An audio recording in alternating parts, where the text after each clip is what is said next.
시간 우리 함께 말씀 찾도록 하겠습니다. 오늘 함께 살펴보실 하나님의 말씀은 사사기 2장 16절에서부터 23절까지 말씀입니다.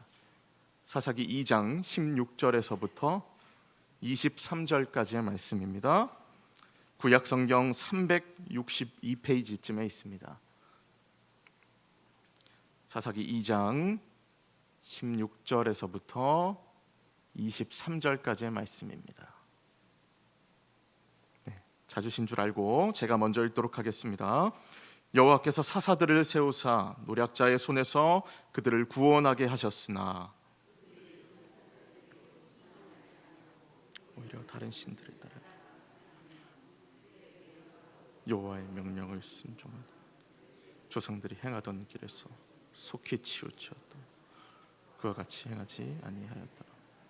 여호와께서 그들을 위하여 사사들을 세우실 때에는 그 사사와 함께 하셨고 그 사사가 사는 날 동안에는 여호와께서 그들을 대적의 손에서 구원하셨으니 이는 그들이 대적에게 압박과 괴롭게 함을 받아 슬피 부르짖음으로 여호와께서 뜻을 돌이켰음이거늘.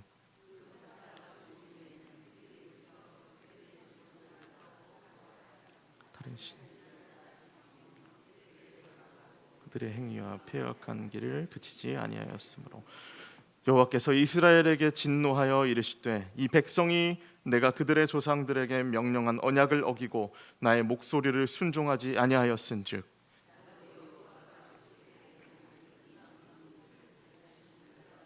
하나도 쫓아내지 아니하리니 이는 이스라엘이 그들의 조상들이 지킨 것 같이 나 여호와의 도를 지켜 행하나 아니하냐 그들을 시험하려 함이라 하시니라. 여호와께서 그 이방 민족들을 머물러 두사 그들을 속히 쫓아내지 아니하셨으므로 여호수아의 손에 넘겨주지 아니하셨더라. 아멘. 아멘. 여러분, 오늘은 지난 첫 번째 사사기 시간과 마찬가지로 샬롬이 사라지는 시대에 슬피 부르짖고 끝난 신앙이라는 제목을 가지고 사사기 2장의 말씀을 계속해서 함께 나눠보려고 합니다.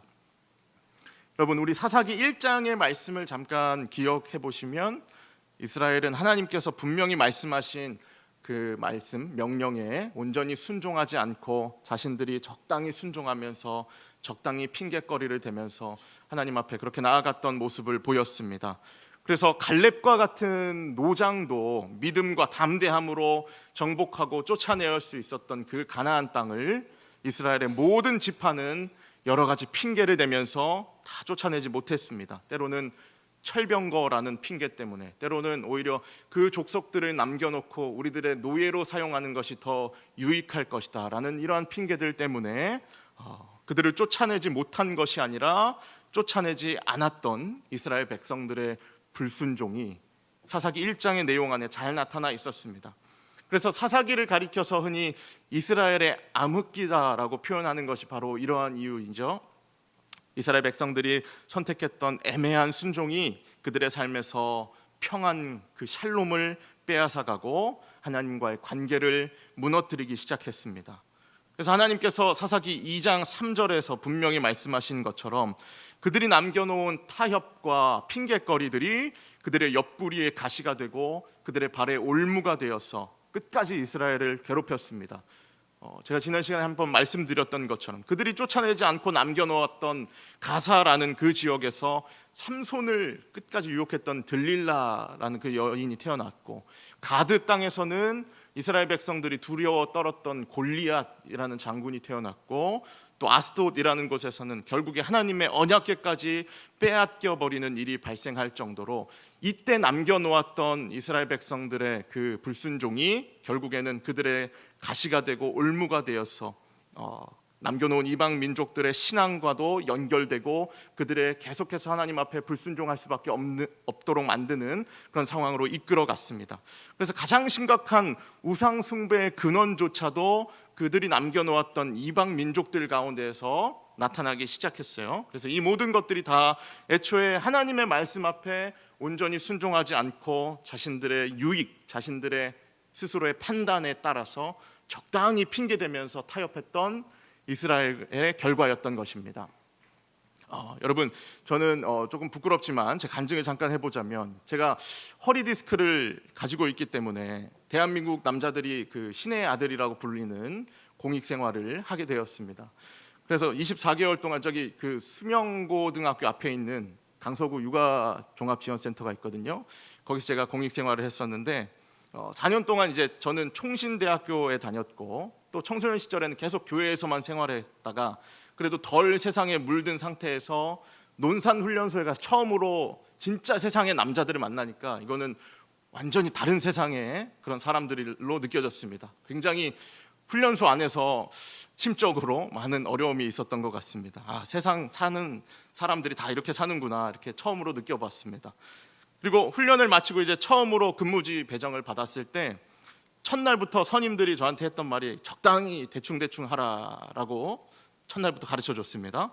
그래서 여기서 잘해봤자 우리한테 돌아오는 것이 아무것도 없고, 또 어차피 우리 월급은 이 센터가 아니라 국가에서 주는 거기 때문에 우리는 그냥 적당히 대충 하다가 제대하면 된다, 이렇게 알려줬습니다. 그리고 실제로 딱 코로나 기간이 겹쳤어가지고 제가 마음만 먹으면 하루 종일 책상에 앉아서 핸드폰만 하다가 퇴근할 수 있는 근무 환경이 만들어졌어요. 근데 여러분, 제 성격을 조금 아시나요?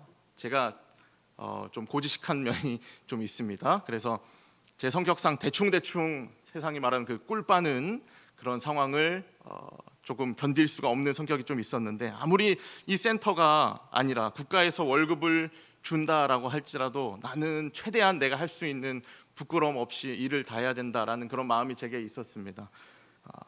선임들이 놀고 있을 때에 제가 이제 키즈 카페 가서 바닥 청소하고, 그때 소독약으로 장난감들 다 청소하고, 강서구의 여러 어린이집들 돌아다니면서 수리할 부분들 다 수리하고, 그렇게 아무도 안 하는 일들, 아무도 안 하려고 하길래 저 혼자 열심히 하자라는 마음으로 그렇게 살았던 것 같습니다. 근데 좀 단점이 있습니다. 그렇게 되면은 직원 선생님들이 저만 부르기 시작하는 그런 좀 안 좋은 단점이 있는데, 그래도 전역할 때 모든 분들의 이제 축하를 받으면서 잘 기분 좋게 마칠 수가 있었습니다.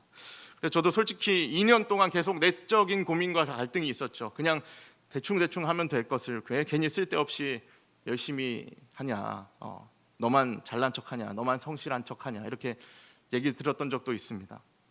그러고 나서 이제 신대원에 딱 들어갔는데 선교사 출신이셨던 우리 한 교수님께서 딱 이런 말씀을 하시는 거예요. 그리스도인들의 영성은 뭔가 거창하거나 특별한 것이 아니다. 우리가 하는 일에 최선을 다하는 삶이다. 우리의 일상 가운데서 하나님 앞에 부끄럼 없도록 사는 삶이 그리스도인들의 영성이다, 이렇게 말씀해 주신 적이 있습니다. 그래서 신대원에 딱 들어가서 정말 이 말씀을 듣고 제 마음 가운데 큰 위로가 되었던 경험이 있습니다.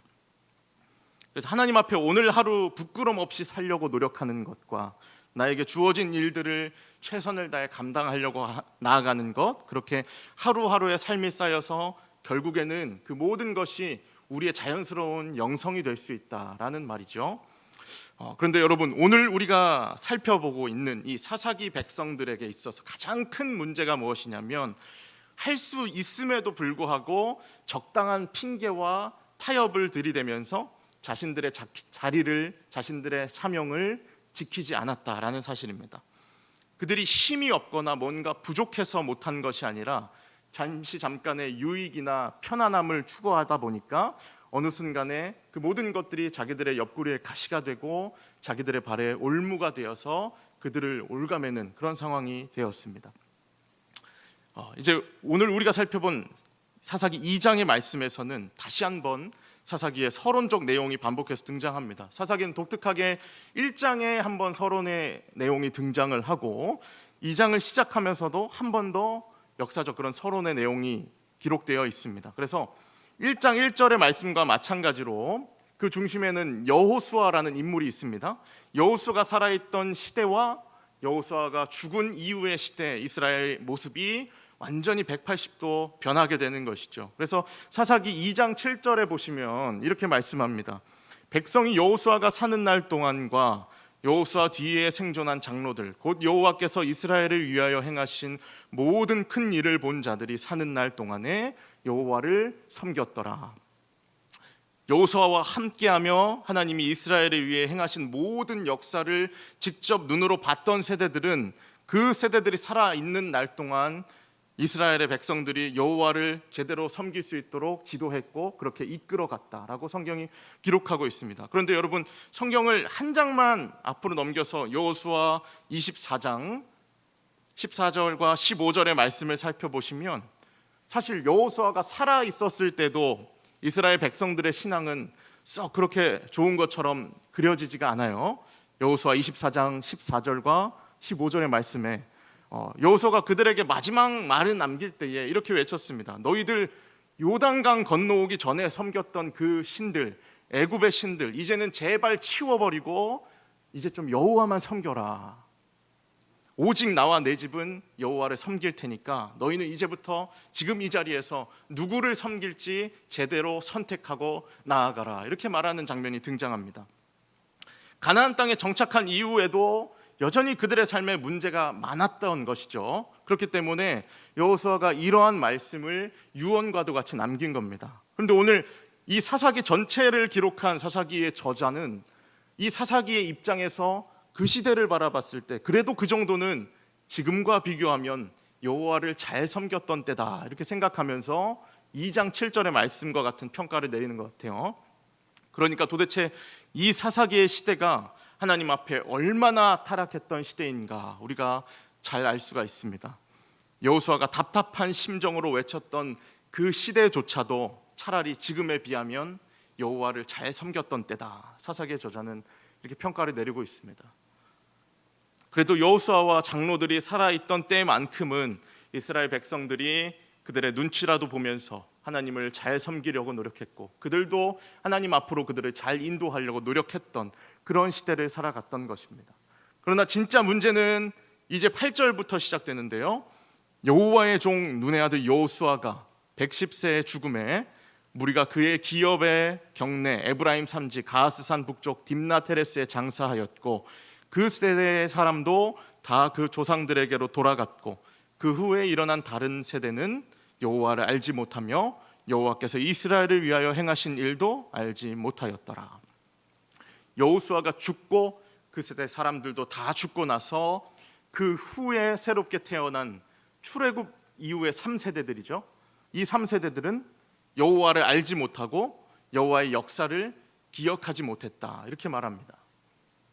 여러분, 여호수아와 모세가 죽기 전까지 그토록 강조하면서 이스라엘 백성들에게 남겨놓았던 유언과도 같은 그런 외침들이 무엇이냐면, 너희는 하나님의 말씀과 율법을 가까이 하고 그가 이스라엘을 위하여 행하신 역사를 기억하면서 믿음의 대가 끊어지지 않도록 이 모든 것들을 너희 자녀들에게 다 가르치라, 이 명령을 남겼습니다. 여호수아와 그 세대 사람들이 죽자마자 그런데 이 모든 유언과도 같은 명령들이 다 실패로 돌아가게 되는 것이죠. 그래서 사사기 2장 11절을 시작하면서 그 위에 소제목이 뭐라고 기록되어 있습니까? 이스라엘이 여호와를 버리다, 이렇게 기록되어 있습니다.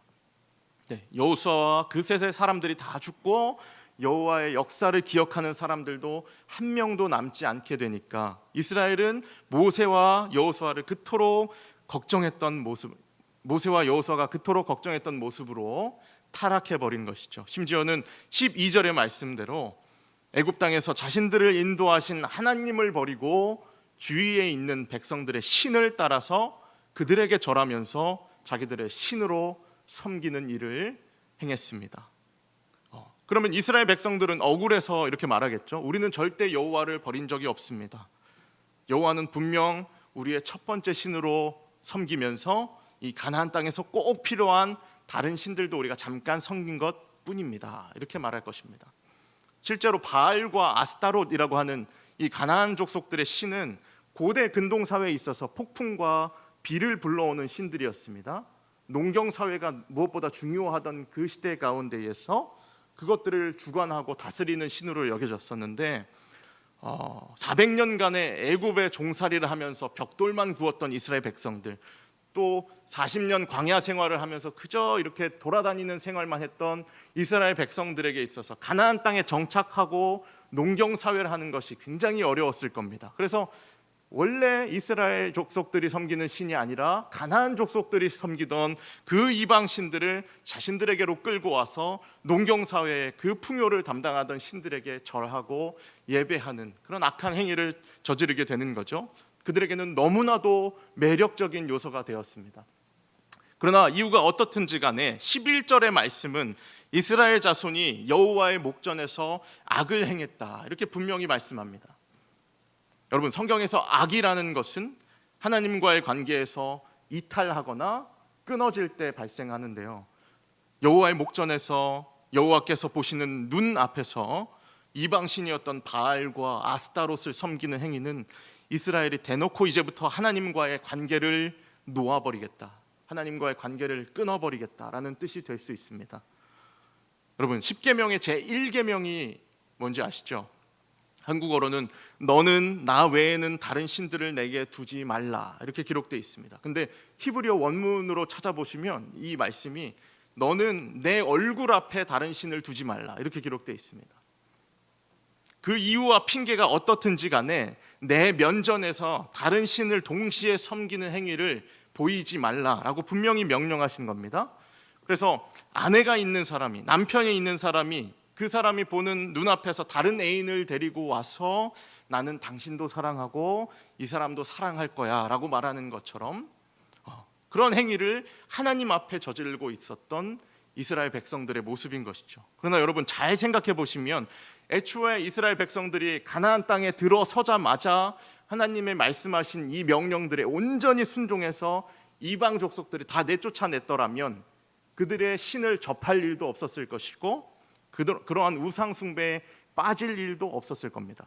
가장 기초가 되었던 이 하나님의 명령에 온전히 순종하지 못했기 때문에 그 악순환의 고리들이 꼬리에 꼬리를 물고 이스라엘 백성들을 가시와 올무의 그런 자리 가운데로 이끌고 나아간 것입니다. 여호와를 섬긴다고 하면서도 사실상 여호와를 버리고 바알과 아스타롯으로 그들을 섬기게 되는 이스라엘 백성들에게 하나님께서는 진노하셔서 그들에게 가장 큰 저주와 재앙을 내리셨습니다.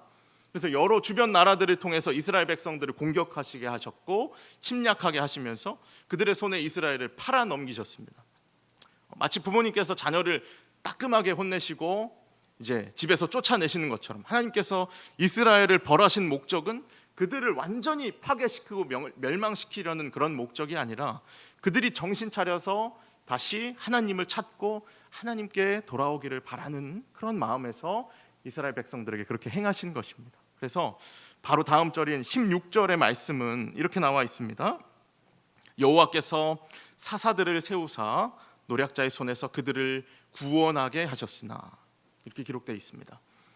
하나님께서는 그들을 벌하신 것으로 끝내지 않으시고 다시 이스라엘을 구원할 계획을 이루어 나가셨습니다. 여호수아가 죽은 이후부터는 이스라엘 안에 특별히 다른 지도자들이 세워지지 않았었는데 하나님께 불순종하고 이방 나라들의 침략을 당하면서 고통스러워할 때에 하나님께서 특별히 그들을 위하여 그들을 구원할 지도자들, 사사들을 세우신 것이죠. 그래서 여러분, 사사라는 이 말 자체가 오늘날은 쓰지 않는 표현이긴 하지만 이 성경에서 쓰이는 사사의 의미는 중재하는 자, 다스리는 자, 그리고 심판하는 자, 이런 뜻을 담고 있습니다. 하나님과 이스라엘 사이에 깨어진 관계를 중재하고 이스라엘 백성들을 하나님을 대신하여서 다스리고 이스라엘을 괴롭히는 이방 나라들, 이방 민족들을 심판하고 재판하는 그런 역할로서 하나님께서 이스라엘 가운데 사사를 세우신 것이죠. 그러나 17절의 말씀을 살펴보시면 사사들이 세워진 이후에도 그들의 상황은 좋지가 않았습니다. 그래서 조금 길긴 하지만 중요한 부분이기 때문에 우리가 17절부터 19절까지의 말씀을 한 번만 더 같이 읽어보겠습니다. 17절입니다. 그들이 그 사사들에게도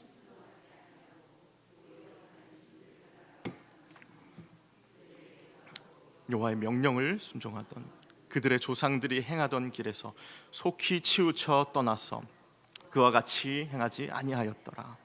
여호와께서 그들을 위하여 사사들을 세우실 때에는 그 사사와 함께 하셨고 그 사사가 사는 날 동안에는 여호와께서 그들을 대적의 손에서 구원하셨으니 이는 그들이 대적에게 압박과 괴롭게 함을 받아 슬피 부르짖음으로 여호와께서 뜻을 돌이키셨음이거늘 그 사사가 죽은 후에는 그들이 돌이켜 그들의 조상들보다 더욱 타락하여 다른 신들을 따라 섬기며 그들에게 절하고 그들의 행위와 패역한 길을 그치지 아니하였으므로.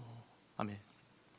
네, 사사가 세워졌음에도 불구하고 이스라엘은 그 사사들에게조차 제대로 순종하지 않는 모습을 보입니다.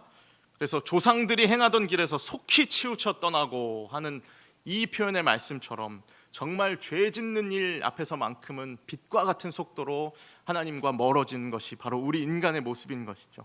그래서 18절의 말씀도 마찬가지로 이방 나라의 제압, 압제와 괴롭힘에 고통당하면서 그들이 슬피 부르짖어서 하나님께서 뜻을 돌이키시고 그들을 구원해 주셨는데 19절에 사사가 죽고 이스라엘 백성들은 또 언제 그랬냐듯이 여호와께 범죄하고 다른 신들을 섬기는 일에 앞장서기 시작하는 겁니다. 심지어 그 정도가 자신들의 전 세대들보다 더 심각하게 하나님 앞에 타락하면서 그 안에서 또 사사기 전체적인 분위기가 점점 암울해지고 비극적인 분위기로 이렇게 나아갈 수밖에 없는 것이죠. 그래서 자신들이 슬피 부르짖어서 하나님께서 뜻을 돌이키시고 나를 구원해 주셨으면 이제는 기쁨과 감사를 누리면서 하나님을 제대로 섬겨 나아가야 하는 것이 정상인데 하나님께서 돌이키시니까 이때다 싶어서 자신들도 다시 돌이켜 반대 방향으로 나아가 버리는, 세상 말로는 은혜를 기억할 줄도 모르는 배은망덕한 그런 행위를 계속해서 반복하고 있었던 것입니다. 여러분, 제 사촌 동생이 아직 3살밖에 안 됐는데요, 가끔 저희 교회도 옵니다. 아기새 학교에 가끔씩 참여하는데 저번에 이제 이 앞에 편의점에서 과자를 사달라고 저희 엄마한테 울고불고 떼쓰고 하도 졸라서 저희 어머니께서 가서 과자를 사주셨어요. 몇 개를 사주셔서 과자를 신나서 들고 북카페로 왔는데, 북카페에서 이제 여러 집사님들과 인사를 나누면서 얘기를 하다가 우리 노 집사님께서 귀여운 캐릭터 인형을 하나 주셨습니다. 그랬더니 그 인형을 받자마자 과자를 바닥에 버리고 인형만 가지고 북카페 밖으로 나가버리는 그런 모습을 보였어요. 아까 사줬던 정말 자기가 울부짖고 매달려서 구했던 그 과자를 아무것도 아닌 것처럼 땅에다 버리고 자기가 지금 만족감을 누리고 기쁘게 받아들인 이 인형을 가지고 밖으로 나간 것이죠. 이 말씀 18절, 19절 말씀과 별 다를 것이 없는 그런 상황일 수도 있습니다.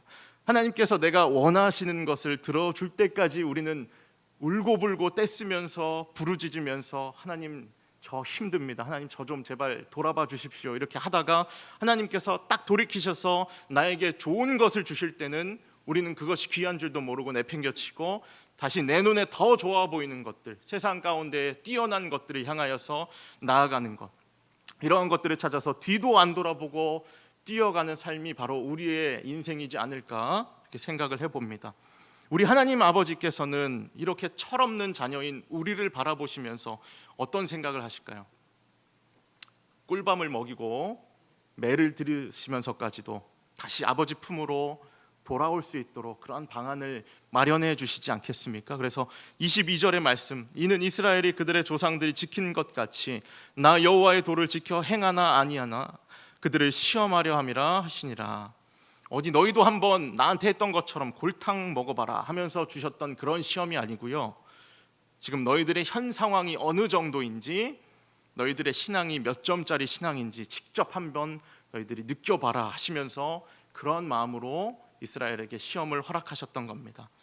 여러분, 이처럼 사사기의 내용 안에 계속 반복되는 그런 말씀은 이스라엘 백성들이 불순종해서 하나님께 심판을 받고 그들이 괴로워서 하나님께 부르짖고 그 괴로움과 부르짖음을 보시고 하나님께서 사사들을 보내어 구원해 주신 이후에 그들이 평화의 시대를 누리는 것, 그러다가 또다시 처음으로 돌아가는 이 여러 가지 사이클이 계속해서 반복되는 구조를 나타내고 있습니다. 그래서 불순종과 심판과 부르짖음과 구원, 다시 불순종, 이런 식으로 쭉 반복되는 사이클이 사사기 전체의 말씀입니다. 심지어는 후반부로 갈수록 더 이상 이스라엘 백성들이 회개하거나 부르짖지도 않는데 하나님께서 사사들을 보내주실 때가 있습니다. 하나님께서 그냥 사사들을 보내주시는 굉장히 더욱더 타락하는 모습을 이스라엘 백성들이 보이는 것이죠. 여호와께 대한 이스라엘 백성들의 불순종이 사사기 안에 6번이나 반복이 되고 소돔과 고모라의 멸망 직전을 떠올리게 만드는 그러한 상황들, 안타깝고 수치스러운 죄들이 사사기 안에 계속 등장하고 있는 겁니다. 그래서 한마디로 이 사사기의 시대는 이스라엘 백성들이 안식의 땅이라고 불리는 이 가나안 땅에 왔으면서도 참된 안식을 누리지 못하는 시대, 샬롬의 땅에 들어왔으면서도 참된 샬롬을 누리지 못하는 그러한 시기였습니다. 그래서 사사시대를 보통 여호수아가 죽은 이후부터 사무엘까지를 사사시대라고 말하는데, 실제로 출애굽 이후부터 여호수아 세대를 지나고 하나님께서 이스라엘에게 안식을 주셨다라고 명확하게 기록된 부분이 이 사사기보다 한참 후에 있는 사무엘하 7장에 가서야 처음으로 등장하고 있는 것을 우리가 발견을 할 수가 있습니다. 출애굽 이후에 가나안 땅에 들어온 첫 세대부터 다윗이 왕이 될 때까지 그 사이에 위치하는 이 사사 시대야말로 안식을 누려야 할 땅에서 안식을 누리지 못하는 비극적인 그 시기가 되어버린 것이죠. 그 모든 것들이 하나님과 다른 신을 겸하여 섬기려고 하고 자신들의 평안과 적당한 타협과 순종의 길로 나아가려고 했던 우리 인간의 모든 죄악에서 비롯되었다라는 사실은 우리는 잊지 말고 기억해야 하는 줄로 압니다. 네, 여러분, 이러한 사사기의 반복과 비극은 결국에는 한 가지 사실을 우리에게 알려줍니다. 이 시대에 사사는 필요했지만 사사로도 충분하지 않다라는 점이죠. 아무리 뛰어난 사사를 세워도 그 영웅적인 인물이 의미가 없고, 아무리 탁월한 리더십을 가진 사사들조차도 궁극적인 그런 해결책이 되지 못하더라라는 것입니다. 사사들이 살아있는 동안에는 이스라엘이 잠깐 회복되는 것처럼 보여도 사사가 죽으면은 이전보다 더더욱 타락하게 되는 그런 모습을 보였습니다. 왜냐하면 그 원인이 밖에 있는 환경이 아니라 우리들의 마음에 있었기 때문에 그렇습니다. 그래서 이스라엘의 마지막 사사였던 사무엘이 이스라엘을 지도했던 그때조차도 그들은 하나님의 뜻을 이해하지 못하고 결국에 왕을 요구하게 되죠. 그들의 왕으로 살아계신 하나님이 있음에도 불구하고 그 하나님을 왕으로 인식하지 못하는 것입니다. 그래서 우리도 다른 나라들처럼 우리를 보호해줄 왕이 필요하다, 왕이 있어야만 한다, 이렇게 요구하니까 하나님께서는 또 그것들을 들어주셨어요. 그랬더니 이스라엘이 어떻게 됐습니까? 결국에는 남북으로 갈라지고 거기서도 의로운 왕 한 사람을 찾는 것이 정말 손에 꼽을 만큼 굉장히 계속해서 하나님 앞에 타락하고 죄악을 범하며 나아가는 이스라엘의 역사가 반복되고 있는 것이죠. 인간의 어떤 시스템이나 인간적인 영웅이나 어떠한 탁월한 리더십은 우리에게 완벽한 구원의 길을 제시해 주지 못한다라는 사실이 사사기와 사무엘과 열왕기 역대기를 거치면서 하나님께서 우리에게 가감없이 보여주시는 결론이었습니다. 그래서 여호와께서 우리에게 마지막 사사이자 마지막 왕이자 참된 구원자를 한 분 보내주시죠. 그분이 누구십니까?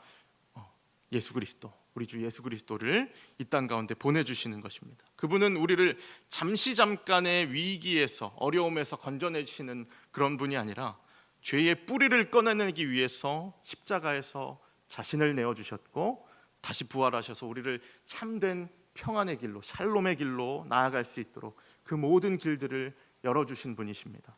그래서 우리의 삶이 부르짖음에서 끝나지 않고 그리스도께로 돌아가서 거듭남을 경험할 때에 잠깐의 평온이 아니라 우리는 영원한 샬롬을 누리면서 이 세상을 살아갈 수가 있는 것이죠.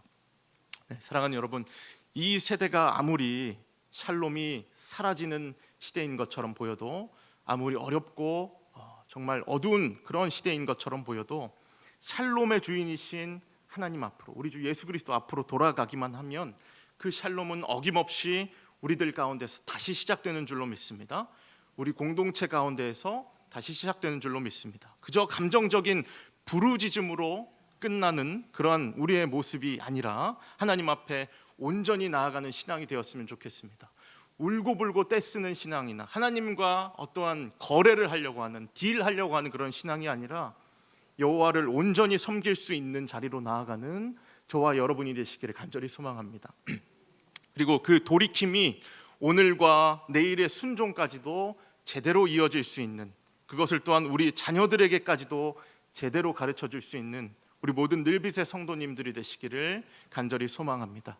네, 그래서 오늘 살펴본 사사기 2장의 말씀까지도 1장과 마찬가지로 하나님 앞에 이 시대가 얼마나 타락해 가는가, 우리는 이 시대를 바라보며 어떠한 반면교사의 역할을 삼아서 하나님 앞에 어떠한 순종의 모습으로 나아가야 할 것인가, 이것들을 우리에게 잘 알려주고 있습니다. 그래서 하나님 앞에 하나님 정말 슬피 부르짖고 그냥 끝나는, 오늘의 설교 말씀처럼 슬피 부르짖고 끝나는 그런 우리의 신앙이 아니라 그냥 잠시 잠깐 감정적으로 하나님 앞에 매달렸다가 내 상황이 좋아졌을 때 하나님을 버리고 다른 곳으로 떠나버리는 신앙이 아니라 하나님 앞에 온전히 내 마음과 신앙을 올려드리는 그러한 우리의 삶, 우리의 모든 인생이 되었으면 좋겠습니다. 그렇게 하나님 앞에 온전히 나아갈 수 있는 저와 여러분 되시기를 간절히 소망합니다.